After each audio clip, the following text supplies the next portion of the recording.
Hello बच्चों, welcome back to the channel.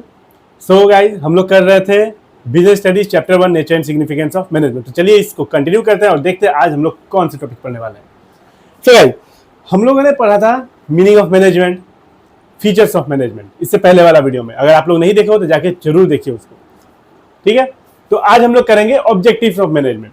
Management लोग क्यों करते हैं? कुछ ना कुछ ऑब्जेक्टिव है उसका। हर ऑर्गेनाइजेशन मैनेज कर रहा है, यस और नो? हर फर्म छोटा हो चाहे बड़ा हो, यस और नो? तो चलिए देखते हैं क्या ऑब्जेक्टिव हो सकता है। In any organization there are different objectives and management has to achieve all the objective। जो भी ऑब्जेक्टिव बनाया हो, जो भी गोल बनाया हो ऑर्गेनाइजेशन ने, उसको अचीव करने के लिए हम मैनेजमेंट करते हैं, यस और no? The objectives of an organisation can be classified in 3 category. 3 category में क्लासिफाई किया गया है ऑब्जेक्टिव को। कितने कैटेगरी में? 3 कैटेगरीज में। कौन सा है?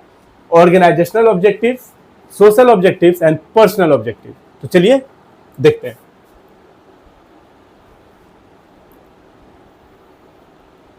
Organisational objective. ऑर्गेनाइजेशनल ऑब्जेक्टिव में सबसे पहले क्या आएगा? देखिए, ऑर्गेनाइजेशनल ऑब्जेक्टिव में सबसे पहला आ जाएगा आपका सर्वाइवल। सर्वाइवल, एक बिजनेस जब स्टार्ट होता है तो सबसे पहले तो प्रॉफिट, टर्नओवर, वो सब बात क्या चीज है, पहले तो सर्वाइव तो करो। इतना कंपटीशन वाला मार्केट है, ये ना, पहले सर्वाइव तो करो, पहले टिको तो, ये ना। तो the basic objective of any organisation is to ensure that it continue to survive and exist in the future. हर कोई चाहता है, ऐसा थोड़ी ना कोई चाहता है कि मैं आज बिजनेस ओपन किया 1 साल बाद बंद हो जाए। ऐसा कोई चाहेगा? आप चाहोगे? बिल्कुल नहीं चाहोगे। आप भी यही चाहोगे कि मेरा बिजनेस एकदम सालों साल चलता रहे, जब तक सूरज चांद है तब तक बिजनेस चलता रहे और आगे बढ़ता रहे। Survival is possible only when organisation is able to earn enough revenue. और सर्वाइवल कब पॉसिबल है? जब वो एनफ रेवेन्यू, कितना दिन जेब से लगाओगे, रेवेन्यू जनरेट करना बहुत जरूरी है, तब जाके आप सर्वाइव कर पाओगे इस कंपटीशन भरी मार्केट में। ओके, तो बहुत ही आसान है। पहला है सर्वाइवल, दूसरा क्या है? Profit. Profit is the life blood of business without which no business can survive. तो बहुत ही सिंपल है।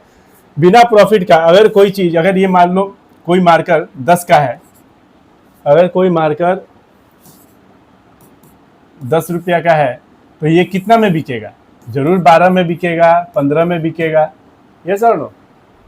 तभी जाके आप प्रॉफिट कमाओगे, तब जाके बहुत सारे खर्चा होता है, यस और नो? कि आपको वेजेस देना है, सैलरी देना, वेजेस देना, कुछ भी, मतलब इलेक्ट्रिसिटी बिल, रेंट, बहुत सारा चीज है। तो सीधा बात है, profit is the life blood of business. Profit के बिना बिजनेस सर्वाइव ज्यादा दिन तक नहीं कर पाएगा। कितना दिन आप लगाओगे अपने जेब से, यस और नो? कितना दिन जेब से सैलरी भरोगे, है कि नहीं? तो प्रॉफिट हो गया दूसरा। देखिए तीसरा, ग्रोथ। अब सर्वाइव हो गया, सर्वाइवल, प्रॉफिट, अब ग्रोथ। हर कोई चाहता है कि आज अगर एक बिजनेस है, आज मान लो एक बिजनेस है मेरा, ठीक है,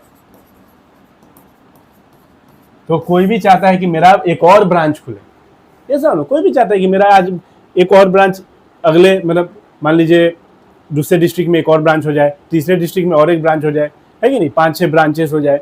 आज अगर मेरा टर्नओवर मान लो महीने का 10 लाख का है तो कल 12 लाख हो जाए। मतलब कोई भी क्या चाहेगा कि इंक्रीज होता रहे, मतलब मेरा बिजनेस बढ़ता रहे, टर्नओवर के मामले में हो, चाहे सेल हो, चाहे कोई भी चीज हो।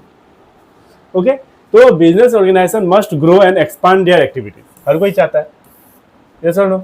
आज अगर मेरा बिजनेस मान लो टेक्सटाइल का है तो कल किसी और फील्ड में भी जा सकते हो। The success of any organisation is measured by the growth rate and growth is measured in terms of sale. Growth, success कैसे मेजर होता है? ग्रोथ रेट से। और ग्रोथ कैसे? In terms of sale. अगर मान लो सेल वॉल्यूम बढ़ रहा है, सेल इंक्रीज हो रहा है, तो बस आपका ग्रोथ हो रहा है। नंबर ऑफ ब्रांचेस, जो मैंने बोला, अगर आपका 1 ब्रांच है या 2 है, कल को 10 हो जाए, तो नंबर ऑफ प्रोडक्ट, आप एक प्रोडक्ट में डील करते थे स्टार्टिंग में, ठीक है, धीरे धीरे आपका 10 प्रोडक्ट हो गया, ठीक है। नंबर ऑफ एम्प्लॉइज, कल आपके ऑफिस में 5 लोग काम करते थे, आज 50 लोग करते हैं, कल को 500 लोग करेंगे। ये क्या है? ग्रोथ ही तो है। तो आई होप आपको समझ में आ रहा होगा। ये क्या था? Organisational objective. अब आगे बढ़ते हैं हम लोग, क्या था? Social objective. ओके, चलिए अब देखते हैं सोशल ऑब्जेक्टिव। अब सोशल ऑब्जेक्टिव किस पे डिपेंड है, रिलेट है? सोसाइटी से। एक बिजनेस सोसाइटी में रह के कमा रही है, ये सर ना, सोसाइटी से ही सब कुछ उसको मिल रहा है, तो सोसाइटी को भी ध्यान में रखते हुए बिजनेस करना है।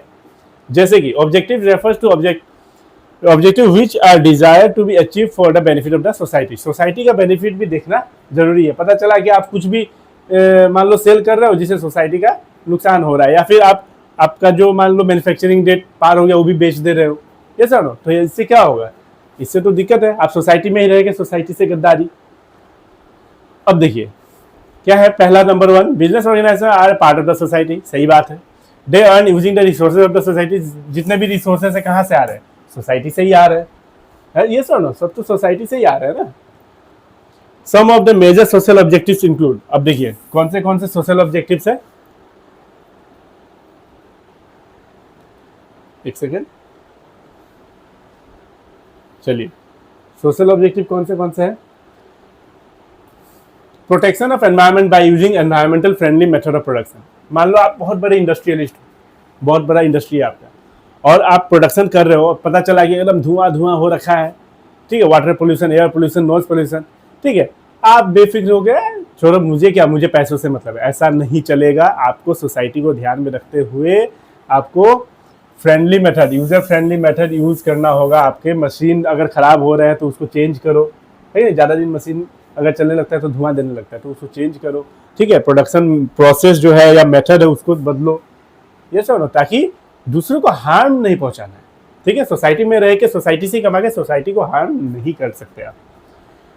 Generation of employment opportunity for the weaker section of the society. हाँ, पता चला कि आपका बहुत बड़ा इंडस्ट्री है, बहुत बड़ा फैक्ट्री है, और आप बाहर से लोगों को ले रहे हो, अरे अपने लोकल लोग हैं उनको दो, स्टैंडर्ड ऑफ लिविंग बढ़ेगा उनका, ये सब ना, विश्वास बढ़ेगा, ओके।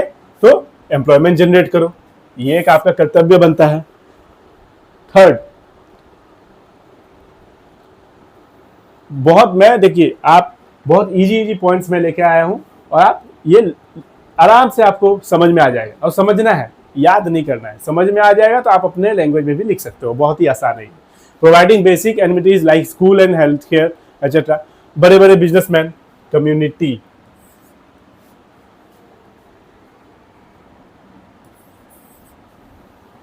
ठीक है,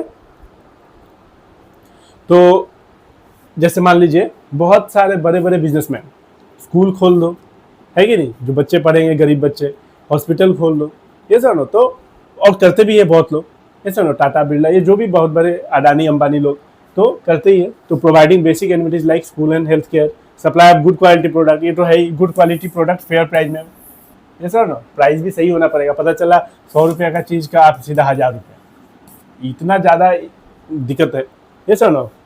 conducting business in lawful manner, हाँ लॉफुल मैनर, ठीक है, लॉ को तोड़ के बिजनेस है, टैक्स भरो, टाइम पे टैक्स देना है, ये सब नो, लॉ मतलब वही जैसे कोई फैक्ट्री है तो जो एनवायरनमेंट एक्ट है उसके हिसाब से आपको काम करना है, ये सब। तो बहुत ही आसान है, 5 पॉइंट है। Providing basic amenities like school, health care etcetera for society, supply good quality product at fair price, conducting business in lawful manner, ठीक है, generation of employment opportunities for the weaker section of the society, protection of environment by using environment friendly method of production. बहुत ही आसान है, आप screenshot लेते रहना, ठीक है, या फिर आप लिख लेना, नहीं तो स्क्रीनशॉट लेना, बाद में लिख लेना आप। अब है पर्सनल ऑब्जेक्टिव। अब देखो पर्सनल ऑब्जेक्टिव में क्या आता है, एम्प्लॉइज का बात है कि नहीं, वर्कर का बात आता है यहाँ पे। तो individual objectives are related to employees. देखो किसका बात आता है, एम्प्लॉइज से रिलेटेड है ये। अब ये क्या है देखते हैं।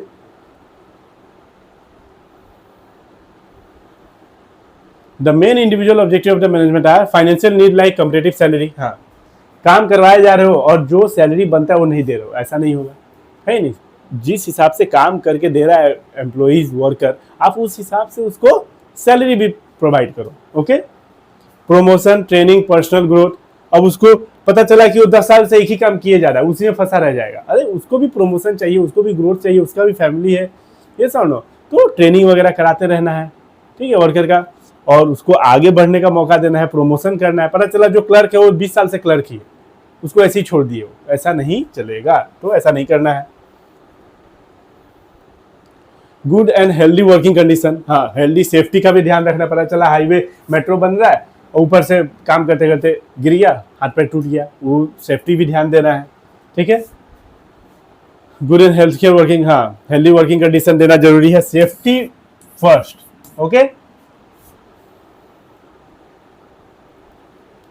उसके बाद देखो ऑक्युपाइंग इंपॉर्टेंट पोजीशन, हाँ पोजीशन भी वही, जैसे जैसे मान लो जो जिस काम के लायक है उसको उस काम तक पहुंचा देना।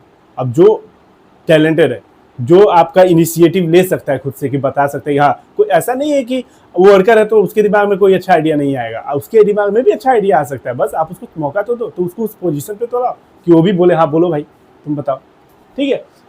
इन case personal objective are not satisfied employ may lose interest, हाँ सीधा बात है, अगर आप उसको सेटिस्फाई नहीं करोगे, पर्सनल ऑब्जेक्टिव सही तरीके से, वर्किंग कंडीशन, सैलरी नहीं मिलेगा टाइम पे, ओके तो वो काम करने में इंटरेस्ट खो देगा और आपका ऑर्गेनाइजेशन पे हैम्पर होगा, ठीक है।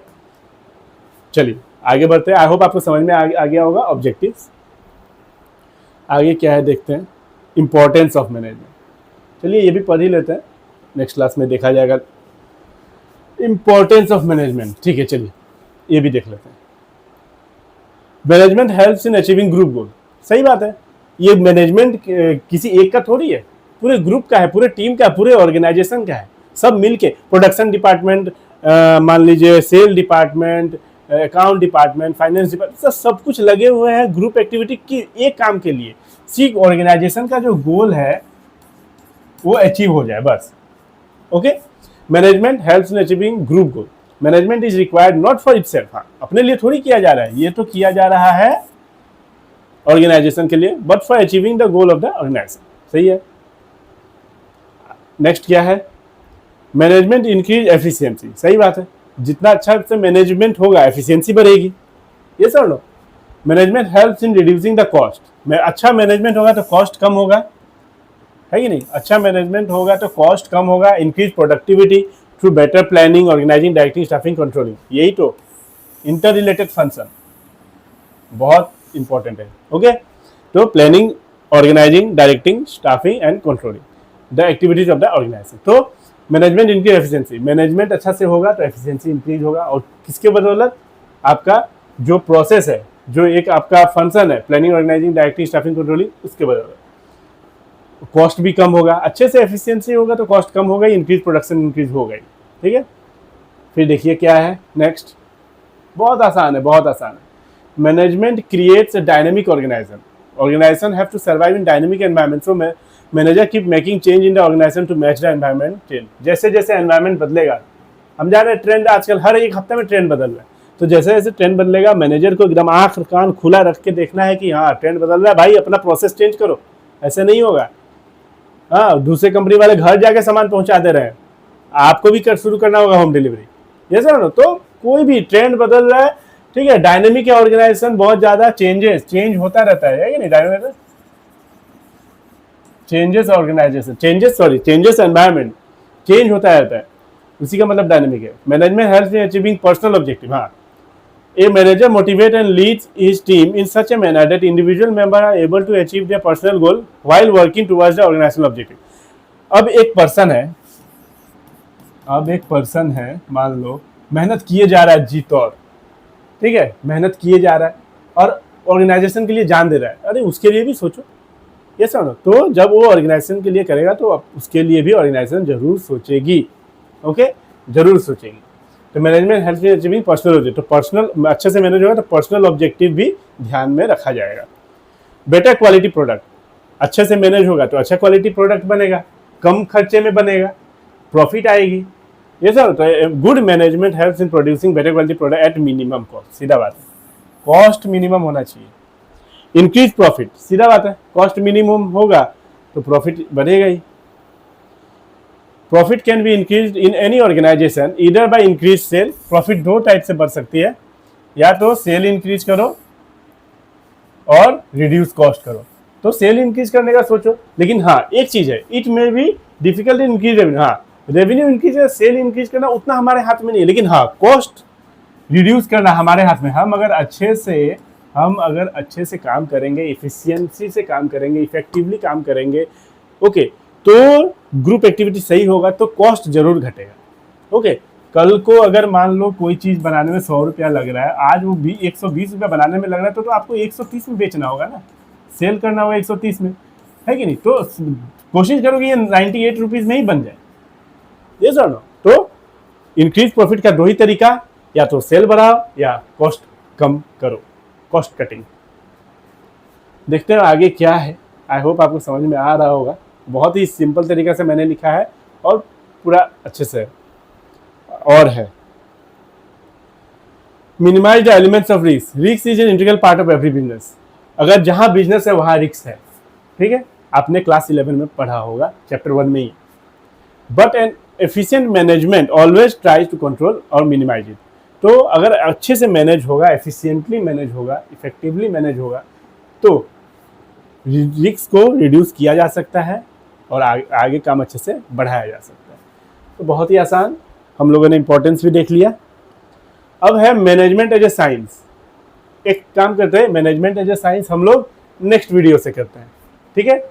तो आप लोग पहला वीडियो, ये दूसरा है, नेक्स्ट वीडियो से management as a science, management as an art, ये सब हम लोग करेंगे। ओके, तब तक के लिए गुड बाय, अच्छे से पढ़ते रहिए।